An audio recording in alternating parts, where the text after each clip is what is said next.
नाज़रीन, नओं दिरो में नामियारे शाइर ऐं सिंधी अदबी संघ जे अॻूणे जॉइंट सेक्रेटरी मंठार सोलंकी जी 12वीं वरसी मल्हाई वई। रिपोर्ट करे रहियो आहे सलीम रज़ा सोलंकी। दोस्तीअ जे रूप में, दोस्तीअ जे रूप में दुश्मनीअ जा वार अंदर पर खारा।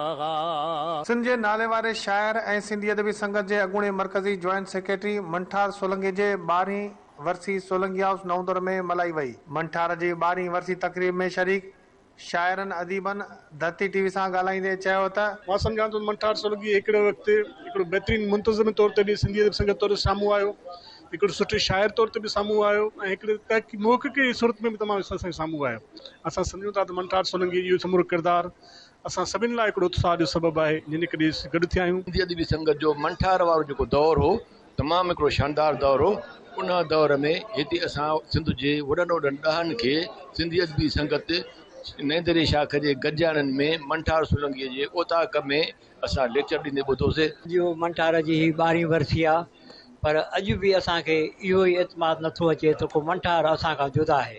हुनखे यादि करण लाइ सॼी उमिरि खुटी वेंदी। हुन सां मोहबतूं असांजूं हमेशह हुयूं ऐं हमेशह रहंदियूं। कैमरा टीम सां गॾु सलीम सोलंकी, धरती टीवी, नओं दरो।